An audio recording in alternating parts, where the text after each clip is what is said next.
ሰላም ጤና ይስጥልን የተወደዳችሁና የተከበራችሁ የጣና ቴሌቪዥን አድማጭ ተመልካቾቻችን እንደምን ዋላችሁ። ከጣና ቴሌቪዥን የታህሳስ 6 ቀን 2018 ዓ.ም የምሽት ጣና ዜናችን ተጀምሯል።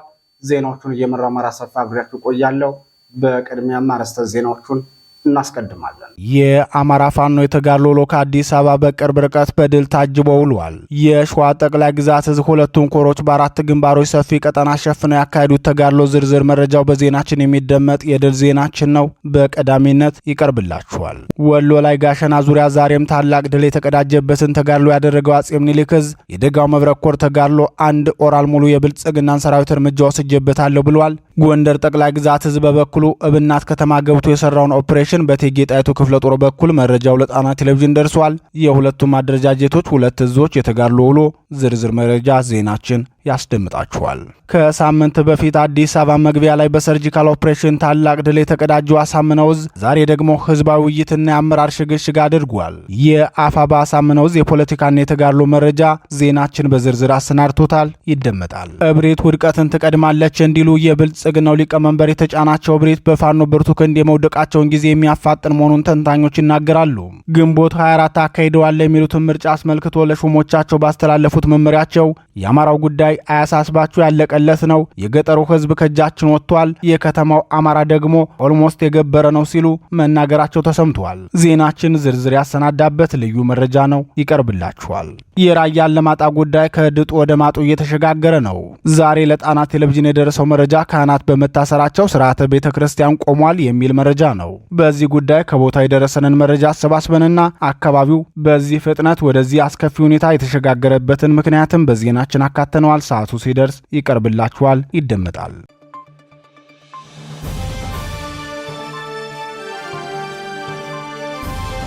የተወደዳችሁና የተከበራችሁ የጣና ቴሌቪዥን አድማጭ ተመልካቾቻችን እነዚህንና ሌሎች የግንባርና የትንታኔ ዘገባዎችን ይዘናል። እስከ ዜናዎቻችን ፍጻሜ ድረስ አብራችሁን እንድትቆዩ እየጋበዝን ወደ ዝርዝር ዜናዎቹ እናልፋለን።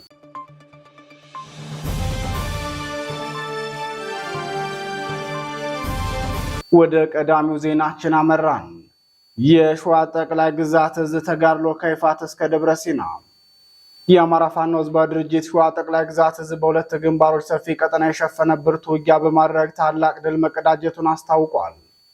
የእዙ ሁለቱም ኮሮች ከደብረ ሲና እስከ ይፋት አውራጃ ሸዋሮቢት ድረስ የተዘረጋ ብርቱ ተጋድሎ ሲያካሂዱ ውለዋል። የሸዋ ጠቅላይ ግዛት እዝ ክፍለ ጦሮችና በዙ ስር የተደራጁ የአርበኞች ፋኖ ጦር አባላት በተለያዩ የመንዝና የይፋት ግንባሮች ታላቅ ጀብዶ የፈጸሙበትን ልዩ ተጋድሎ የገለጸው አጼ አምደ ጽዮን ኮር ሚዲያና ኮሚኒኬሽን ክፍል ተጋድሎ በአራት ግንባሮች ማለትም በመዘዞ፣ በባሽ፣ በደብረ ሲናና በየለን ግንባሮች የተካሄዱ ናቸው ብለዋል። የኮር ሚዲያና ኮሚኒኬሽን ክፍል ሲገልጽም የጠላት ኃይል ከፍተኛ ጉዳት ሲያስተናግድ ከጣርማ በርና ከደብረ ሲና ከተማ ተነስቶ ወደ መዘዞ የተንቀሳቀሰው የ104ኛ አየር ወለድ ክፍለ ጦር ቃኞች ላይ በተፈጸመ የደፈጣ ጥቃት ከ16 በላይ የስርዓቱ ሰራዊት በጀግናው ራምቦ ክፍለ ጦር ሁለተኛ ነበልባል ሻለቃ እርምጃ ሲወሰድባቸው በርካቶች በደብረ ብርሃንና በደብረ ሲና ሆስፒታል ገብተው ሕክምና እየተከታተሉ ይገኛሉ ብለዋል።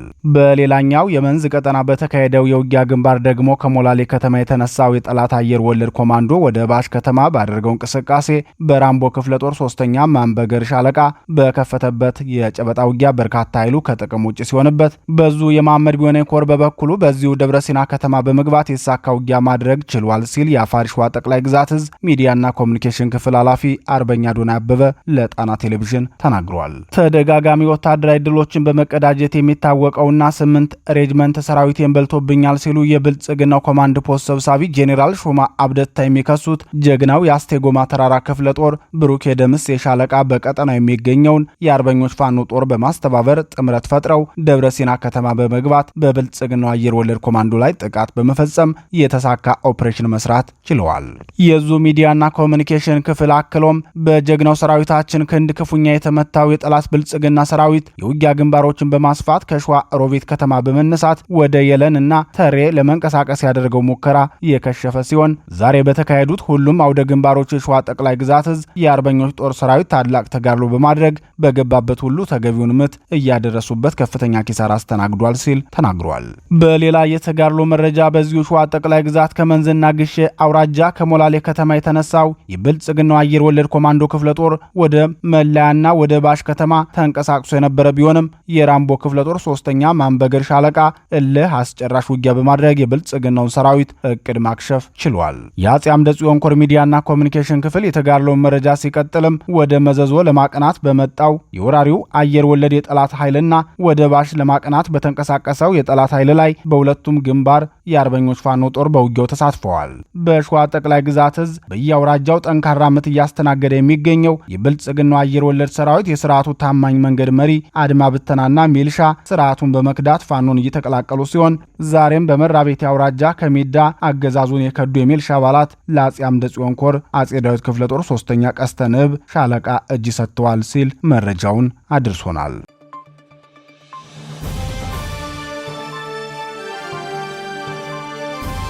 ወደ ተከታዩ ዜናችን እናልፋለን። አንድ ኦራል ሙሉ የጠላት ኃይል ተመቷል። ፋኖ የአማራ ፋኖ ብሔራዊ ኃይል አጼ ምኒልክ ዕዝ የደጋው መብረቅ ኮር ከጋሸናው ኦፕሬሽን የቀጠለ ታላቅ ድል መቀዳጀቱን አስታወቀ።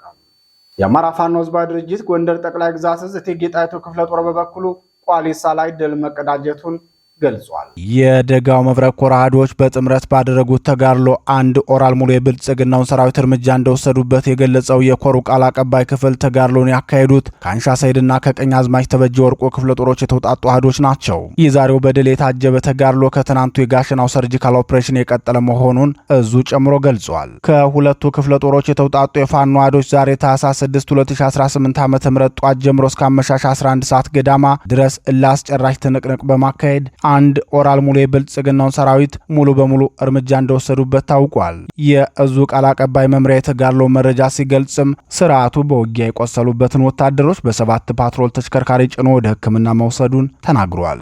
ይህ በእንዲህ እንዳለ በተከታታይ ወታደራዊ ድሎችንና ህዝባዊ የማህበረ ኢኮኖሚያዊ ስኬቶችን እየተቀዳጀ የሚገኘው የጎንደር ጠቅላይ ግዛት ዕዝ እቴጌ ጣይቱ ክፍለ ጦር በብልጽግናው ሰራዊት ላይ በወሰደ የተሳካ ኦፕሬሽን ድል መቀዳጀቱን አስታውቋል። የክፍለ ጦር ዋና ቃል አቀባይ አርበኛ መልካሙ ጣሴ ጣና ቴሌቪዥን እንደገለጸው በክፍለ ጦራችን አሳምነው ብርጌድ ስር የምትገኝ በአርበኛ አርቂውን አበራ የምትመራው ሻለቃ ከሌሊቱ 7 ሰዓት በሰራቸው ኦፕሬሽን እብናት ከተማ በመግባት ከባድ ኪሳራ ያደረሰ ኦፕሬሽን መስራት ተችሏል። በዚህ ጥቃት በርካታ ሰራዊት ላይ ጉዳት ማድረስ የተቻለበት ስኬታማ ኦፕሬሽን ተሰርቷል ብሏል። የብልጽግናው ሰራዊት በአማራ ህዝብ ላይ የሚፈጽመውን የጦር ወንጀል በከፋ መልኩ አጠናክሮ መቀጠሉን የገለጸው አርበኛ መልካሙ ጣሴ በብናት ወረዳ የተለያዩ አካባቢዎች በመግባት የንጹሃንን ህይወት እስከ መቅጠፍ የደረሰ ጥቃት መፈጸሙን ተናግሯል። የእቴጌ ጣይቱ ክፍለ ጦር ተጋድሎና የብልጽግናውን ሰራዊት የጦር ወንጀል አስመልክቶ አርበኛ መልካሙ ጣሴ የሰጠው ማብራሪያ ተከታትለን እንመለስ። እቴጌ ጣይቱ ክፍለ ጦር ያሳምነው ብርጌድ ውስጥ የምትጠቃለል አንዲት ሻለቃ አለች። እሷም ጠላት አንዴ ሻለቃ ትባላለች። በአርበኛ አርቂውን አበራ የምትመራ ነች። እንግዲህ ባለው ወቅታዊ ኦፕሬሽን ሰፋ ያለ ኃይል አዘጋጅቶ ወደ ቋዲሳ ቀጠና ለመግባት ሲያስብ ይቺ ሻለቃ ወደ ነበረችበት ቀጠና ሲሄድ ሻለቃዋ ደግሞ ወደ አሉበት ቀጠና ብናት ከተማ በመግባት ለሊት ላይ ብናት ከተማ ውስጥ ገብቶ በአገዛዙ ኃይል ላይ ጥቃት ፈጽማለች ማለት ነው። የተሳካ ኦፕሬሽን የነበረው ለሊት ላይ ድንገተኛ ነው ተኩስ ተከፍቶ የነበረው። በዚህ ላይ ምንሻዎችን ጉዳት ደርሶባቸዋል። የቆሰሉ ያገዛዙ ኃይልም አሉ። ያለምንም ጉዳት ነው ጥቃት አድርሰው የተመለሱት ማለት ነው። ከዛ ባለፈ አገዛዙ ከብናት ወረዳ ወደ ዋሪባ ቀበሌ በመጓዝ በማህበረሰቡ ላይ ዘረፋና የሞባይል ቅሚያ ነው የሰነበተው። በአካባቢው የሚያገኘው ማህበረሰብ ሞባይል ሙሉ በሙሉ እየቀማ ነው የሰነበተው። የቀማውን ሞባይል እንግዲህ በማዳበሪያ ጭምር ቋጥሮ ነው ወደ ከተማ ይዞት የገባው። በጣም በሰፊው ነው የቀማው። በጣም በርካታ ስልክ ነው የቀማ ማለት ነው። ከዛ ባለፈ ጦር መሳሪያ አላችሁ በሚል እናቶችን ለምግብ ማብሰያ ያሰቡትን ሙቅ ውሃ የፈላውን እንግዲህ እላያቸው ላይ በመድፋት በአሰቃቂ ሁኔታ እናቶችን እየቀቀለ በጣም በአሰቃቂ ሁኔታ ማህበረሰቡን እንግልትና ዝርፊያ ነው የሰነበተ ማለት ነው። ይህ ኃይል አልበቀው ሲል ወደ ቋዲሳ ቀጠና በመግባት ዛሬ ላይ ለቅዳሜ ገበያ የሚሄዱ አርሶ አደሮችን ገበሬዎችን ስልካቸውንም የያዙትን የመገበያያ ገንዘብ ጭምር እየዘረፈ ነው የዋለ። የለየለት ዘረፋ ነው የገባው። ከእንደስካሁኑ በተለየ መልኩ ዘረፋ፣ ቅሚያ እንዲሁም አስገድዶ መድፈር በሰፊው ተሳትፎበት ነው የቆየ። ምናልባት ማህበረሰቡን ቼክ ማድረግ ይቻላል። ቋሊሳ ላይ በዛሬው አዳር ብቻ ከ5 በላይ ሴቶች ተደፍረው ነው ያደሩት። በልዩ ሁኔታ ነው ስምሪት ተሰጥቷቸው ማህበረሰቡን እያሰቀቁ ያሉ። በአስቸጋሪ ሁኔታ ማህበረሰቡን በዘረፋ ላይ በማስገድዶ መግፈር አሰቃቂ ግፍ በመፈጸም ብዙ ስራዎችን እየሰራ ነው ያለ የሚገኘው። እንግዲህ ይህንን አሰቃቂ ድርጊት የሚፈጽምን መከላከያ ለመመከት እኛም ኃይላችን እያጠናከርን ነው የምንገኘው። ማህበረሰቡም ከኛ ጎን መሰለፍ መቻል አለበት። እንግዲህ ምናልባት በስለንቦና ይሄ በአገዛዙ እየዘረፈ የነበረው ኃይል ሚሽን ተሰጥቶት የነበረው ኃይል ወደ መጣበት እየተመለሰ ነው። ምናልባት በዚህ ሊደናገር የሚገባ ኃይል መኖር የለበትም። በዚህ እጅ ሰጡ በሚባል ሌባ ላይ ምናልባት ታጋዩም ሆነ ማህበረሰቡ ሊደናገር አይገባውም። ከመጀመሪያውም ተልእኮ ተሰጥቷቸው የመጡ ፋኖ አንድ እንዳይሆን በመሃል ተራራ ሆነው የቆዩ ግለሰቦች ሚሽን ተሰጥቷቸው ማህበረሰቡን ሲዘርፉ የቆዩ ግለሰቦች እየገቡ ስለሆነ በእነሱ ምትክ ደግሞ እንግዲህ ምንሻውና መከላከያው እየዘረፈ ነው የሚገኘው። ይህንን ማህበረሰቡ ተረድቶ ከዘረፋም ከሞትም ስለማያመልጥ እነሱ ዋና ጠላታቸው አማራ የሚባል ብቻ ስለሆነ ሁላችንም ደግሞ ተመሳሳይ ስም ስላለን አንድ አማራ ቅርጫት ውስጥ የገባን ስለሆነ ማንኛውም አማራ ራሱንም መጠበቅ አለበት። ራሱንም ከጥቃት ታጥቆ ፋኖ መዋቅር ውስጥ ገብቶ እውነተኛውን ትግል እውን አድርገን ከማህበረሰባችን ላይ የተደቀነውን አደጋ በአጭር ጊዜ ውስጥ ማስወገድ መቻል እንዳለብን በዚህ አጋጣሚ ጥሪ ማስተላለፍ ፈልጋለሁ። ይሄው ነው ያለው ሁኔታ። አመሰግናለሁ።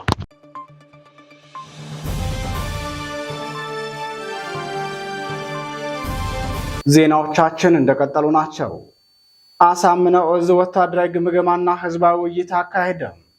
የአፋባ ደቡብ አማራ ቀጠና አሳምነው እዝ ከሰም 2ኛ ኮር አመራሮችና የለማርያም ማሞ ክፍለ ጦር አመራሮች ፋኖ በሚያስተዳድራቸው ቀበሌዎች የከሰም ኮር 2 ምክትል አዛዥ አስተዳደር አርበኛ 50 አለቃ ገረመው ታደሰ፣ የኃይለማርያም ማሞ ክፍለ ጦር ዋና ሰብሳቢ አርበኛ ደመላሽ መንግስቴ፣ የኃይለማርያም ማሞ ክፍለ ጦር ሲቪል አስተዳደር ኃላፊ ኢንጂነር እደገው ሽፈራው እንዲሁም የኃይለማርያም ማሞ አመራሮች ተገኝተው ከማህበረሰቡ ጋር የተሳካ ውይይት አካሂደዋል። የአማራ ፋኖ ብሔራዊ ኃይል አሳምነው ጽጌ እዝ በተደጋጋሚ ከውጊያው ጎን ለጎን ህዝባዊ ውይይቶችን በማካሄድ የአማራን ህዝብ የሉና ትግል የደረሰበትን ደረጃ ለትግሉ ባለቤት ለሆነው ለአማራ ህዝብ የማስገንዘብ ስራ እየሰራ ይገኛል። በቅርቡ ከአዲስ አበባ በቅርብ ርቀት ሸኖ ላይ ታላቅ ኦፕሬሽን በመስራት ብልጽግናውን ሰራዊትና የሚልሻ አባላትን እርምጃ ወስዶ በስኬት ወደ ገዢ ቦታው የተመለሰው የአሳምነው እዝ ሰራዊት ዛሬ ባካሄደው ህዝባዊ ውይይት ደግሞ የትግሉ አሁናዊ ደረጃ፣ የህዝባዊ አገልግሎቶች ወደ ስራ የሚመለሱበት ጉዳይና ሌሎች ተያያዥ የትግሉ ሁኔታዎች በስፋት ለውይይት የቀረቡ አጀንዳዎች እንደነበሩ አስታውቋል። በውይይቱም ከተሳታፊዎች የተነሱ ጥያቄዎችና ከአመራሩ የተሰጠ የፖለቲካ ትጥቅ ትግል እንዲሁም የፋኖ የትግል መስመር ለማህበረሰቡ በሰፊው የተገለጸ ሲሆን ከማህበረሰቡ የተነሱ አገልግሎት ሰጪ ተቋማት ግልጋሎት ጋር የማሟላት እንደ ጤና፣ ግብርና አገልግሎትና የአካባቢው የጸጥታ ሁኔታ ፋኖ ከትግሉ ጎን ለጎን ለማህበረሰቡ ግልጋሎት የሚሰጥ መሆኑን አሳውቋል። የከሰም ኮር የህዝብ ግንኙነት ክፍል ኃላፊ አርበኛ ይታገሱ ጌታውን የህዝባዊ ውይይቱን አጠቃላይ ሁኔታ ሲገልጽም የጋራ መግባባት የተደረሰባቸውና ህዝቡን በፋኖ ትግል ላይ ያለውን እምነት ያሳየበት ነበር ሲል ተናግሯል። ይህ በእንዲህ እንዳለ የአማራ ፋኖ ብሔራዊ ኃይል ጄኔራል አሳምነው ጽጌ እዝ አጼ ዘርዓ ያዕቆብ አንደኛ ኮር 7 ለ7 ክፍለ ጦር ለተከታታይ 3 ቀናት በወሰደ ውይይት የክፍለ ጦሩን አመራሮች የማተካካትና የአመራር ሽግሽግ ማድረጉን አስታውቋል። የክፍለ ጦሩን የአመራር ሽግሽግ አስመልክቶ መረጃውን ያደረሰን ሲሆን የኮሩ ቃል አቀባይ ክፍል የአጼ ዘርዓ ያዕቆብ አንደኛ ኮር የ7 ለ7 ክፍለ ጦር በስሩ ያሉትን ሻለቃዎች ከበፊቱ በተጠናከረና በተሻለ መንገድ ትግሉን ከፍ በማድረግ የጄኔራል አሳምነው እዝ ምክትል አዛዥ ለሎጂስቲክ መምሪያ ኃላፊ ሻለቃ ሞገስ፣ የአሳምነው እዝ ምክትል ፖለቲካ ዘርፍ ኃላፊ አርበኛ ኤፍሬም ባየ፣ የአሳምነው እዝ ምክትል የሰው ሀብት አስተዳደር መምሪያ ኃላፊ አርበኛ ተፈሪ ወንዶሰንና የአጼ ዘርዓ ያዕቆብ አንደኛ ኮር ከፍተኛ አመራሮች በተገኙበት የፖለቲካና የትጥቅ ትግሉን በሚመጥን መልኩ የመዋቅር ሪፎርም ተካሂዷል። ለተከታታይ 3 ቀናት በቆየው ጥልቅ ግምገማ በማድረግ የተወሰኑ የክፍለ ጦር አመራሮችን በማንሳትና የሚቀጥሉትን በነበሩበት እንዲቀጥሉ በማድረግ ሪፎርም ተሰርቷል ብሏል። በዚህም መሰረት አርበኛ አረጋ ሙሉነህ የክፍለ ጦር ዋና አዛዥ ሆኖ ሲመረጥ፣ አርበኛ ጌታውን ሻረው ወታደራዊ አዛዥ፣ አርበኛ ነጋ ንጉሴ የዘመቻ መምሪያ ኃላፊ ሆነው ተመርጠዋል። ሌሎች አዳዲስ የፋኖ መሪዎችም ወደ ክፍለ ጦሩ አመራር መሸጋሸጋቸውን የአጼ ዘርዓ ያዕቆብ አንደኛ ኮር ቃል አቀባይ ክፍል አስታውቋል። አማራ ጠሉን የብልጽግና ስርዓት ከኢትዮጵያም ከአማራም ህዝብ ጫንቃ ላይ ለአንዴና ለመጨረሻ ጊዜ ለመጣል በተባበረ ክንዳችን አብረን በአንድነት እንመክራለን፣ እንወያያለን፣ እንደራጃለን፣ እናቅዳለን፣ ጠላትን በገባበት ገብተን ድባቅ እንመታለን ሲል የአማራ ፋኖ ብሔራዊ ኃይል ጄኔራል አሳምነው ጽጌ እዝ አጼ ዘርዓ ያዕቆብ ኮር ህዝብ ግንኙነት ኃላፊ አማረ ታዘዘ አስታውቋል።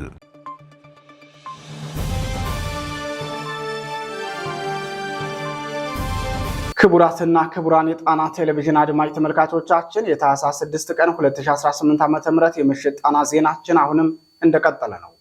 የአማራው ጉዳይ አያሳስባችሁ ያለቀለት ነው። አብይ የብልጽግናው ሊቀመንበር በቅርቡ በጽሕፈት ቤታቸው የምርጫ ቦርድ ከፍተኛ ባለስልጣናትን ሰብስበው ነበር። በስብሰባቸውም በአማራ ክልል ምርጫ ማካሄድ ማለት የቀረበን እንጀራ ፈቶ እንደማጉረስ ቀላል ነው ሲሉ መናገራቸውን ተሳታፊዎች ለጣና ቴሌቪዥን ተናግረዋል። በአማራ ክልል ያለው ጦርነት ምርጫውን ለማካሄድ ያሳስበናል፣ ምን ይሻላል የሚል ጥያቄ ያነሱት የብልጽግናው ምርጫ ቦርድ ኃላፊዎች የአማራ ጉዳይ እኮ ያለቀለት ነገር ነው፣ በዚህ ሰዓት አማራ ክልል ማለት ኦልሬዲ ለብልጽግና እጅ የሰጠ ክልል ነው ሲሉ የተናገሩ ሲሆን ምርጫውን ለማካሄድ ምንም አይነት ስጋት አይግባችሁ፣ ሲጀመር የገጠሩ ክፍል ከእጃችን ወጥቷል፣ ምርጫው የሚካሄደውም በዞንና በወረዳ ዋና ዋና ከተሞች ነው፣ በከተሞች ያለው ህዝብ ደግሞ ተሸማቃቂና ድንጉጥ ሆኗል ሲሉ መናገራቸውን ገልጸዋል። የከተማው ነዋሪ በተለያየ ምክንያት ጫና ላይ የሚገኝ በመሆኑ ከብልጽግና ውጭ አማራጭ እንደሌለ የገለጹት የብልጽግናው ሊቀመንበር ምርጫውን ለማካሄድም ሆነ ታዛቢን ለማሰማራት ከተማውን ማጽዳት ከተቻለ በቂ ነው፣ ለዚህ ደግሞ ከፍተኛ የሰራዊት ዘመቻ አዘናል ሲሉ ገልጸውላቸዋል። የብልጽግናው ሊቀመንበር በወቅቱ ለሰበሰቧቸው የምርጫው አስፈጻሚዎች አንድ ተረት በማንሳት ነበር ገለጻ ያደረጉላቸው። አንድ ሰው ልጁን ለመዳር ይደግሳል። የድግሱ ወጪና የተጋባዡ ቁጥር ሊመጣጠንለት ባለመቻሉ የወሰደው የመፍትሄ ሐሳብ ግማሹን በደንብ አጥግቦ ማብላትና ቀሪውን መተው ነበር። ያልበላው ቅሬታውን ሲያቀርብ እስኪ ጠግብ የበላው ደግሞ ደጋሹን እስከ መጨረሻው እያመሰገነ ምስክርነቱን ሰጠም። የረሃብተኛውን ቅሬታ የሰሙ ሰዎች ሳይሆን ጠግበው የበሉትን ሰዎች ምስክርነት የሰሙት ነበር ስለ ደጋሹ ደግነት የሚናገሩት። እናንተም የረሃብተኛውን ድምፅ ተውትና ዝግጅት ስለምናደርግበት የከተማው ምርጫ ብቻ ተጨነቁ በማለት ገለጻ እንዳደረጉላቸው የስብሰባው ታዳሚ ለጣና ቴሌቪዥን ተናግረዋል። የፊታችን ግንቦት ለሚካሄደው ምርጫ ብልጽግና ከፍተኛ ዝግጅት እያደረገ ሲሆን በታህሳስ ወር በሚኖረው ዘመቻው ፋኖን ከዋና ዋና ከተሞች አርቆ የመግፋት እቅድ የያዘ መሆኑን ጄኔራል መሐመድ ተሰማ መናገራቸውን በቀኑ ዜናችን ማቅረባችን ይታወሳል። የብልጽግናው እቅድ ምርጫውን ማካሄድ ካልቻለ ዓለም አቀፍ ቅቡልነቱ ስለሚጠፋ ያለው ምርጫ ያለ የሌለ አቅሙን አሰባስቦ አማራ ክልል ላይ የተቀናጀ ዘመቻ ከፍቶ መዋጋት ነው። ለዚህ ደግሞ ከፍተኛ የጸረ ሽምቅ ተዋጊ ኃይል ያሰማራ ሲሆን የድሮን አሰሳና ጥቃቱም ከመቼውም ጊዜ በላይ ተጠናክሮ እንዲቀጥል ትዕዛዝ ተሰጥቷል። እጅ የሰጡ የፋኖ አባላትም ለዚህ ዘመቻ ሁሉን አቀፍ ድጋፍ እየሰጡ መሆኑን ታዝበናል። በዚህ መልኩ የፋኖን አቅም ማዳከም ከቻለ ጥር አጋማሽ ላይ ወደ ኢትዮጵያ ለሚመጣው የዓለም አቀፍ ምርጫ ታዛቢ ቡድን ሁኔታዎችን አስተካክለው ለመጠበቅ የብልጽግናዎች እቅድ መሆኑን የጣና ቴሌቪዥን ምንጮች ተናግረዋል። ሌላው በብልጽግናው ሊቀመንበር ለምርጫ አስፈጻሚዎቹ የተሰጠው ገለጻ ከአማራ ክልል ይልቅ ሌሎች ክልሎች ናቸው አስፈሪ የሚሆኑብን፣ በተለይ ትግራይ ክልል ዘንድሮ ምርጫ ላይካሄድ ይችላል፣ ኦሮሚያም መጠነኛ ስጋት እንደሚኖር ይጠበቃል፣ ደቡብ ክልል ሙሉ በሙሉ በእኛ ቁጥጥር ስር ነው፣ ምናልባት አዲስ አበባ ሊከብደን እንደሚችል እንገምታለን ሲሉ የተናገሩ ሲሆን ሆኖም ምርጫው እስኪጠናቀቅ ኮሪደር ልማቱ መቋረጡ በቲክቶከሮችና አንዳንድ የራሳችን ሰዎች ላይ የምንወስደው የስር እርምጃም ጥሩ ግብረ መልስ ያገኘንባቸው ናቸው። በተረፈ የአዲስ አበባ ህዝብ ያለኛ መኖር ስጋት እንዲሆንበት እንሰራለን፣ ተገዶም ቢሆን ወደ ምርጫው ይገባል በማለት ገለጻ ማድረጋቸው ተሰምቷል። የብልጽግናው ሊቀመንበር ከአማራ ክልል ይልቅ የትግራይና የወለጋ ጉዳይ ነው የሚከብደን ሲሉ በሰጡት አስተያየት ላይ ሀሳባቸውን እንዲሰጡን የጣና ቴሌቪዥን የፖለቲካ ተንታኞችን ጠይቀናቸው ነበር። የአማራ ህዝብ እንዲናቅ ያደረገው ብአዴን ነው። የብአዴን በብልጽግና ውስጥ መሆን ደግሞ የፋኖን ትግል ፈታኝ ያደርገዋል። ያም ሆነ ይህ ግን የፋኖ አቅም በዚህ ደረጃ የተናቀ እንዳይሆንና አማራም የተናቀ ህዝብ እንዳይሆን ከፋኖ መሪዎች ብዙ ስራ ይጠበቃል። ፋኖ የአማራ ክልልን ከብልጽግና ቁጥጥር ነጻ በማድረግ የስርዓቱን ትንታኔ ስህተት መሆኑን ማሳየት ይኖርበታል። ለዚህ ደግሞ አስቀድሞ መሰራት ያለበትን ስራ በመስራት የፋኖን አንድነት ማረጋገጥ ይገባዋል ብለዋል።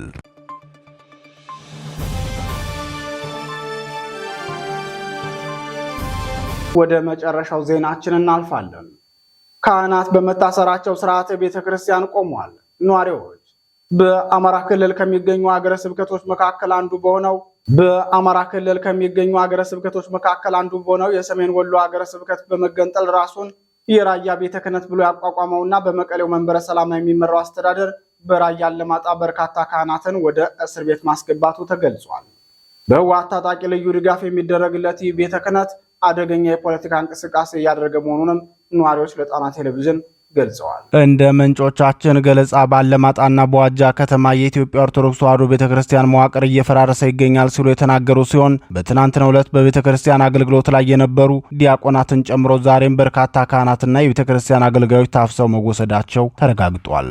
የዋጃ ስላሴ ቤተክርስቲያን አገልጋይ የሆኑት ዲያቆን ሞላ በየነና የቤተክርስቲያኗ ሰንበት ትምህርት ቤት አስተባባሪ የሆኑት ዲያቆን ሳሙኤል ተስፋን ጨምሮ ከ20 በላይ አገልጋዮችና ምዕመናን በህወሓት ታጣቂ ታፍሰው ትግራይ ክልል ወደሚገኙ ወታደራዊ ካምፖች መወሰዳቸውን ነዋሪዎች ለጣና ቴሌቪዥን ገልጸዋል።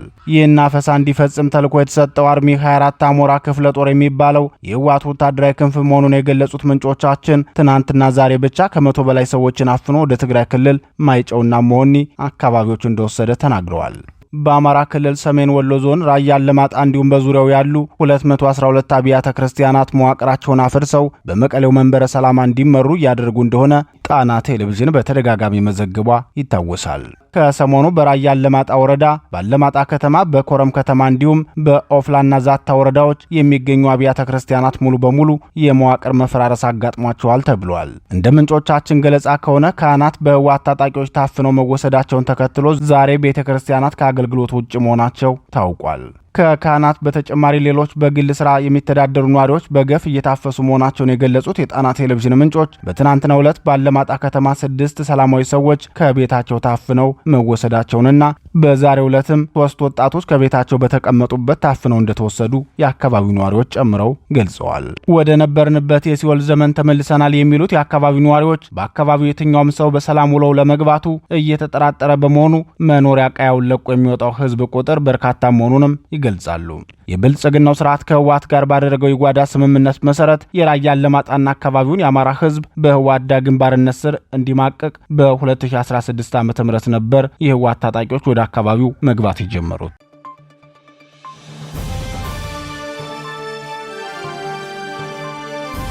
ክቡራትና ክቡራን የጣና ቴሌቪዥን አድማጭ ተመልካቾቻችን የታህሳስ 6 ቀን 2018 ዓ.ም የምሽት ጣና ዜናችን የተከታተላችሁትን ይመስል ነበር። ዜናዎቹን እየመራው አማራ ሰፋ አብሬያችሁ ቆየው። የጣና ቴሌቪዥንን የዩቲዩብ ቻናሎች ሰብስክራይብ በማድረግ በቋሚነት ወዳጅ እንድትሆኑ እንጠይቃለን። ጤና ይስጥልን።